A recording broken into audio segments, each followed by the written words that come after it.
There's a hallway in the Pierce County Courthouse where the tile is the color of old teeth.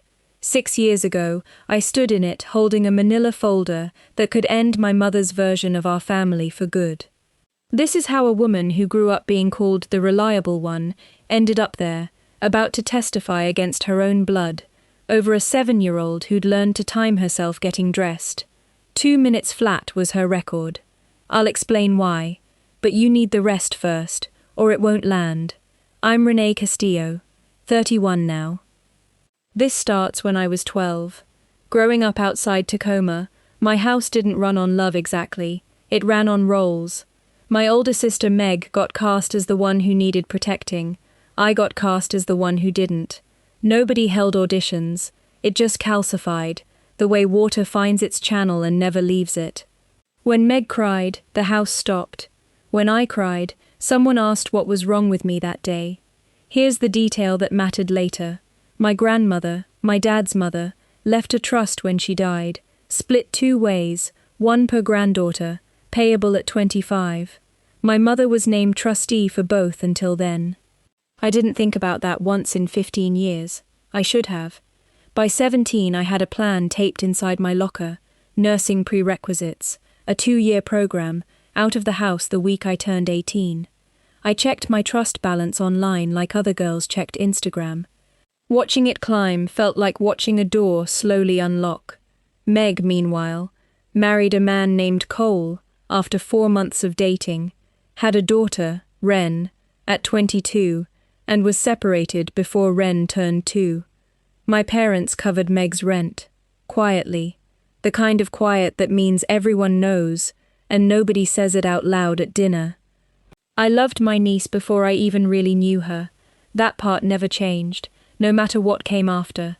9 days before my 18th birthday, I logged in to check my trust balance the way I always did. $14,200 became $611.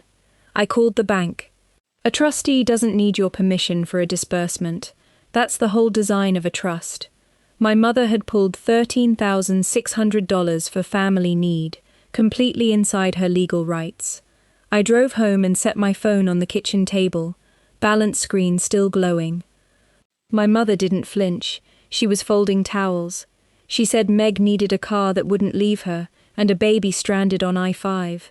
She said Grandma would have wanted the money to go where it was needed most. She looked at me like I was the one being unreasonable. I asked when Meg was going to pay it back.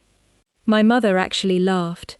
A short, surprised sound, like I'd asked something genuinely silly.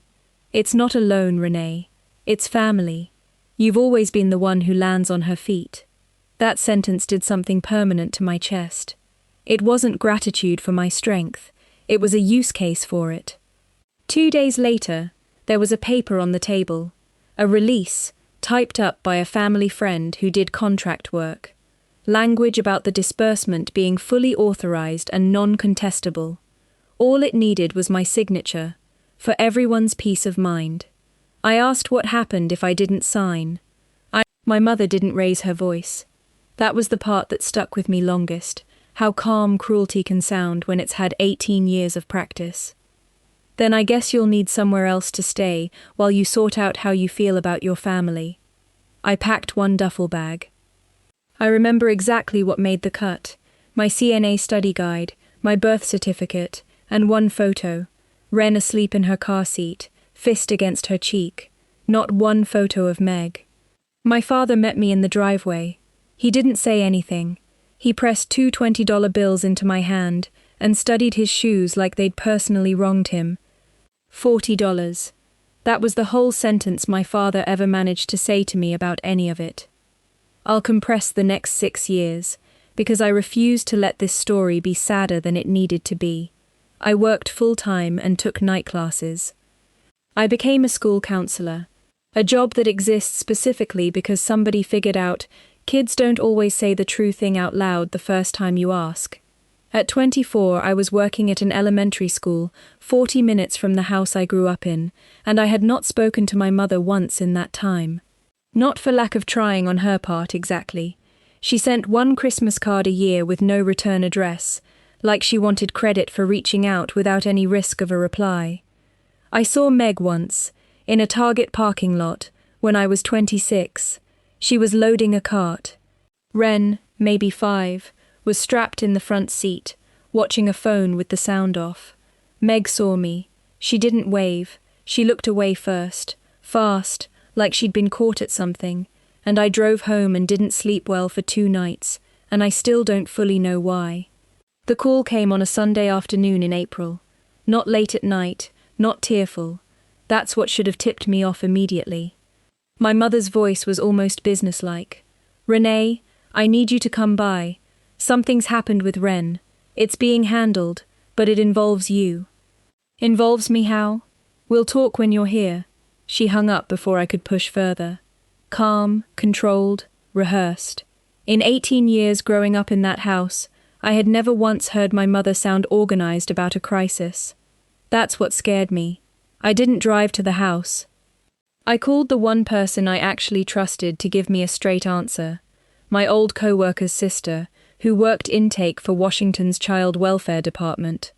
Off the record, she pointed me toward the assigned caseworker, a woman named Priya Anand, and told me to call in the morning as a concerned relative. Priya had a voice, like someone reading you the truth off a clipboard, because kindness had stopped being useful to her years ago. I trusted her by the second sentence. Here's what my mother had left out of a 4-minute phone call. 2 weeks earlier, a neighbor smelled smoke and called 911. Ren, 7 years old, had been left alone for 4 hours and tried to make herself dinner. A dish towel caught on the stove. She got it out fast, put it in the sink, ran water, didn't panic, but the smoke set off every alarm in the building and brought 2 fire trucks and a very unimpressed fire marshal. Meg was 30 minutes away at a friend's apartment with her phone on silent. The county opened a case. Meg was cited. Ren was staying at my parents' house. "Is there a placement issue?" I asked Priya, because I'd already guessed the shape of it before she said a word. "There's a complication with the grandparents' home study," she said. "Are you calling as a possible placement option?" I told her I genuinely didn't know yet. It took me 2 more days to find out. The complication was this. Meg had moved back into my old bedroom. The county requires supervised-only contact given the open case, which meant my parents' house, with Meg living in it, no longer qualified as a placement, full stop. My mother told Priya, in writing, that no agency had the right to tell her who could live in her own home. My parents' solution didn't involve Meg moving out. It involved me moving in, on paper. My mother called that evening, warm as fresh bread. "Honey, it's just paperwork. You register her at your address, the county checks their box, and she stays with us and her mum 90% of the time like normal. You barely have to do a thing. You're the only one of us with a background that'll sail through." I sat in my car outside a grocery store for 11 minutes after that call, doing something I hadn't expected, laughing, hard enough that a stranger loading groceries 2 spots over glanced at me twice. They didn't want their daughter back. They wanted my credit score. 6 years of exile, and my punishment had accidentally built the exact tool they needed to rescue themselves. They still didn't hear the joke. I did. I called Priya back the next morning and said something I'd rehearsed in the shower like a job interview. "I want to be evaluated for real. Full home study, background check, no shortcuts, and starting today, anything my family tells you gets verified with me directly." There was a pause on the line, the sound of someone recalibrating who they were talking to. "That's going to take about 8 weeks and a lot of paperwork," Priya said. "Good," I said. "I'm a paperwork person. I met Ren properly the following Sunday, at my parents' house, 6 years after I'd last walked through that front door. The framed photo wall was exactly where I remembered it. Meg's dance recitals, Meg's prom, one blurry shot of me at a spelling bee I don't remember entering. Ren was sitting at the far end of the couch with her sneakers still on, ankles crossed, hands folded in her lap like she was waiting for a bus that might not come. My mother introduced me like I was a substitute teacher. "This is your Aunt Renee. She's going to help out." Ren studied me for a long 3 seconds. Then, very quietly, not really a question. Are you the one with the extra room? 7 years old, and she already understood herself as a logistics problem to be solved. I crouched down, told her yes, I had a room. Told her nobody had decided anything yet, and that whatever happened, I'd tell her the truth about it, always, even the boring parts. She nodded once, filed it away, and went back to watching her shoes. The home study crawled forward through May. Fingerprints. Income verification. A caseworker walking my apartment measuring window locks with an actual tape measure. I moved my home office into the living room and turned the second bedroom into something with a nightlight in it, before I was even legally allowed to use the word placement. Wren's first overnight visit taught me more than 6 weeks of paperwork. She arrived with a school backpack, toured my apartment in total silence, like a building inspector, and asked me 3 questions in the kitchen, in order, like she'd written them down in the car. What food is mine? I opened a cabinet. Anything with a blue sticker. Anytime, no asking. Where do I go if you have people over? Nowhere. You'd be the first person I introduce. What happens if I break something? There it was. The whole childhood in one sentence. I handed her a glass, told her the truth. Things break, we clean it up. Nobody gets in trouble over an accident.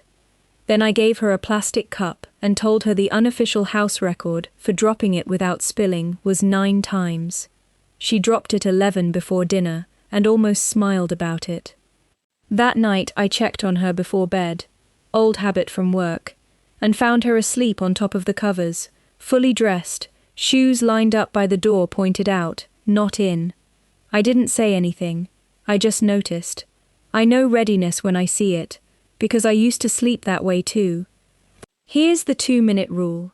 I found out by accident, 3 weekends in, asking how fast she could get ready for school. She checked an invisible watch and said, flat as a fact, 2 minutes if I have to. Shoes are already tied. I just step in. Why 2 minutes? Because sometimes you don't get more than that, she said, like she was explaining long division. I didn't make it a moment. 7-year-olds hate moments. I just said, in this house, you get as long as you want. And she shrugged, unconvinced. The way you'd react to hearing dessert was unlimited. Over the following weeks, in the low-stakes hours, spelling homework, cartoons, arguments about bedtime, Wren talked, the way kids do once they stop bracing. It came out sideways. That the fire wasn't the first time she'd been alone past dark. That she knew which neighbor's porch light meant someone was home if things got bad. That she'd learned to keep the stove off unless a grown-up said it was okay first, because of the towel thing. I'm a mandated reporter. There's no family exemption written into that law, and I wouldn't have taken one if there was.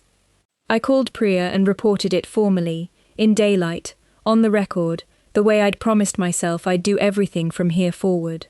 The county's response was immediate. Supervised visits only, parenting classes with attendance verified, and by early July, with my home study cleared, Wren's placement moved officially into my apartment.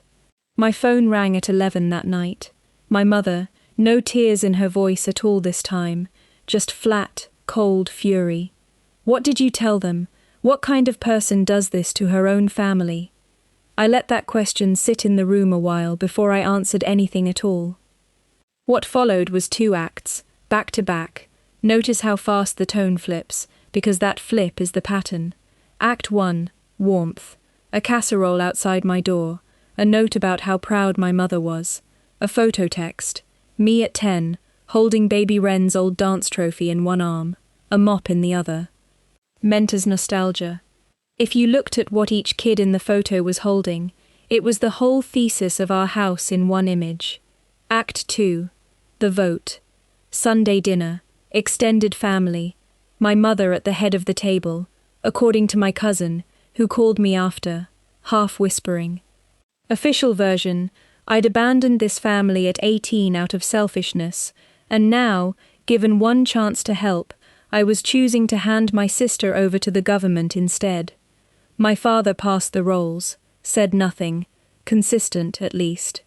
The state fair happened on a Saturday in August, and it's the reason everything after moved fast.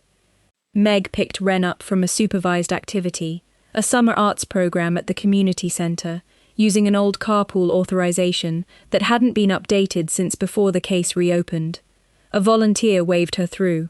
It happens. Systems run on paper, and paper is only as careful as the last person who touched it. I got the call from the program at 2:40. Not authorized.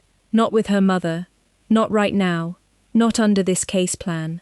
I did not drive around Tacoma like it was a movie. I called Priya. I called the non-emergency line, gave descriptions, gave the word unauthorized removal. Then I did the single hardest professional skill I own. I waited. 4 hours. My phone face down on the counter because I couldn't watch it not ring. They found them at the Puyallup Fair at 7:10. Cotton candy, a stuffed dolphin, Meg genuinely confused by the concern. In her mind, it was just a mum taking her kid out for the afternoon. Nobody's villain in her own story. That's what made it so hard to sit with. When they brought Ren back that night, she walked past the stuffed dolphin on the counter without a glance, went to her room, and came out holding her shoes. Already on, already tied. She didn't say anything. She just sat by the door for a while. I sat with her. Priya called Monday with the phrase that changed the shape of everything. Temporary doesn't hold anymore, Renee. Every 90 days this reopens. Your sister gets another chance to perform stability. Your parents get standing to petition for a family arrangement. Ren spends her whole childhood on a 90-day loop with her shoes tied at night. Then, there's a longer road, if you want to walk it. She meant filing for legal custody, not placement, custody. My name on a petition, sworn under oath, against my own family, permanently, on the record, no version where I quietly slide back into being somebody's daughter again. I asked her what happened to kids whose placements stay temporary forever. She didn't answer for a second. Then they get very good at packing fast. I looked down the hallway at Ren's door. Some sentences don't convince you of anything new. They just switch the light on in a room you were already standing in. I found a legal aid attorney named Priya. No, not the same Priya. Small world Tacoma coincidence. A different woman, Denise Okoro, who did sliding scale work and didn't waste a single word. We built the petition through October. Dates, numbers, no adjectives. The trust disbursement. The release I never signed. The door, 6 years of silence. The phone call that wasn't a reconciliation. It was a rental agreement for my credit history. Denise read my draft, looked up over her glasses. You understand this closes a door permanently. There's no version of this where you're the daughter who eventually comes back. I thought about a 7-year-old with her shoes already tied at bedtime and signed my name. 8 days before the hearing, Meg's attorney, paid for, of course, by my parents, because there was always money for lawyers and never money for the trust I'd earned, called with an offer.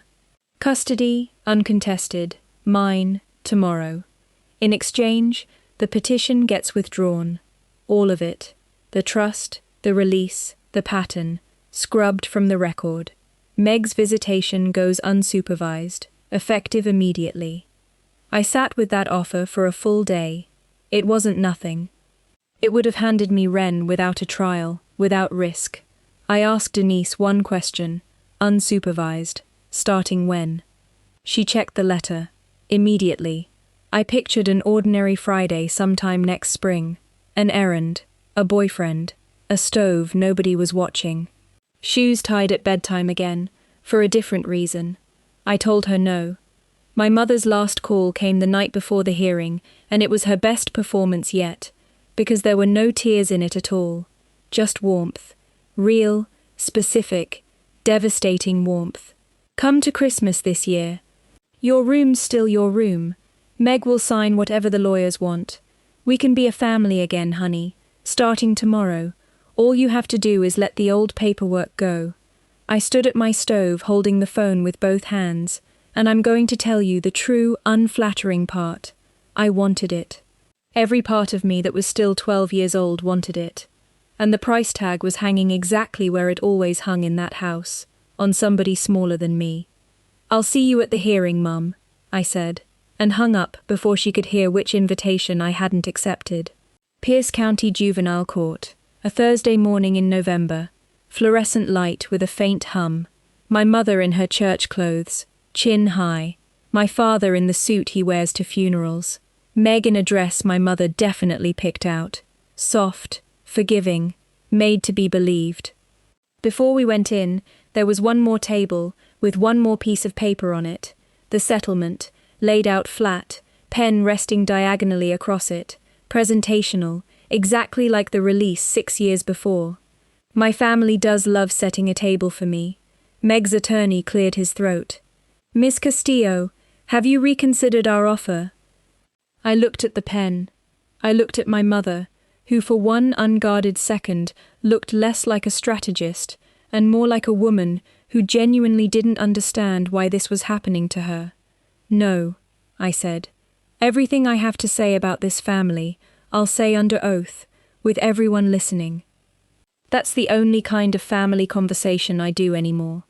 Nobody had a countermove for that. You can outplan a scheme. There's no lever on someone who stopped negotiating in the dark. Inside, it wasn't dramatic the way television makes it look. Just a tired judge, a court reporter, slow, careful questions. I testified plainly, the trust, dated, the release, dated, the door, dated.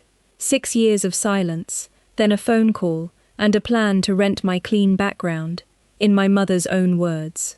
Then Ren, the fire, the shoes tied at bedtime, the 2-minute rule. The room changed on the 2-minute rule. Big betrayals impress people. The small, exact logistics of a child's fear are what actually break a room open. On cross, Meg's attorney tried the family's script almost word for word. "Isn't this really about resentment? About punishing your sister?" "If I wanted to punish her," I said, "I'd have stayed away." Staying away was working fine for everyone but Ren.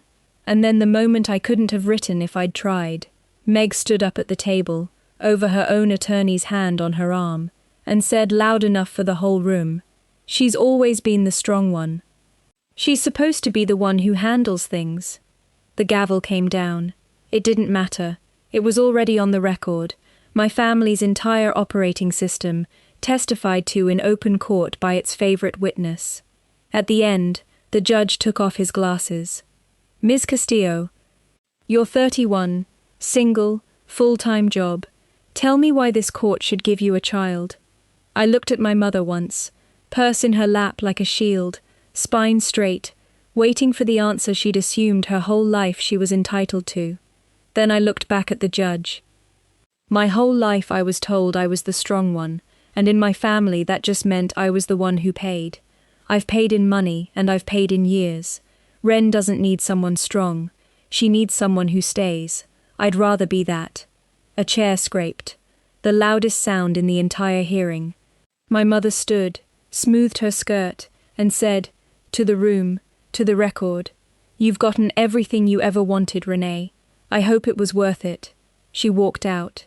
My father followed, and at the door, he turned back for 1 second, before it closed behind him on its slow hinge. No slam. That house never did slam a door. It preferred a quiet exit, right to the end. Custody was granted. Meg's visitation stayed supervised, with a real case plan attached. Classes, clean months, consistency, an actual ladder back up if she ever chose to climb it. The court left her that ladder. So did I. I sat in the parking garage afterward, same kind of grey November sky, and cried for about 90 seconds, one hand on the wheel, one hand on the order, then fixed nothing about my face and drove straight to Ren's after-school pickup, because it was 2:40 and the line forms early. Honest aftermath. I don't sell miracles here. Meg came to supervised visits twice that winter, once late in spring, then some months not at all. I'd sit in the lot with Ren's booster behind me, and she'd say it before I could, "Mum forgot again." Quieter every time, until it wasn't quiet. Just a fact. filed with the others. My mother sent one card that winter. When you're ready to apologize, we're ready to forgive you. I read it twice, then filed it behind an old statement showing a balance of $611. Same handwriting on the ledger, if you know how to read it. I never wrote back. There was one evening the following spring, spaghetti on the stove, spelling words on the table, when Wren, without a word, walked to her room and came back with her sneakers. She sat down on the kitchen floor and very deliberately untied them, both of them, set them by the door, not pointed out anymore. Just set down, the way you set down something you don't need to grab in a hurry. I didn't make it a moment, I just kept stirring. When I could talk without my voice doing something embarrassing, I said, "You don't have to be ready every second anymore, kid." She thought about it the way kids consider the obvious. "Okay," she said. "Can I have more noodles?" That was the whole ceremony. 7 years later, I'm 31. Wren's 14, and she argues with me about her phone curfew like it's a full-time job, and slams doors over nothing, and is gloriously, unremarkably ordinary in every single way. And every slammed door is the trophy nobody warns you you're collecting. Her shoes live in a jumbled pile by the door now, laces every direction, exactly like a normal kid's. She hasn't timed herself getting dressed in years. I checked once, just to know. She looked at me like I'd asked something a little strange. "Why would I need to do that?" she said. I didn't have a good answer that wouldn't have made her sad, so I just said, "No reason," and let that be true, because for the first time in this whole story, it finally was. If somebody in your family only calls you the strong one right before they need something from you, you're allowed to close that account. You're allowed to keep the door, and lose the family that only loved you for what you could carry. If this one landed somewhere true for you, tell me where you're watching from, and I'll see you in the next story.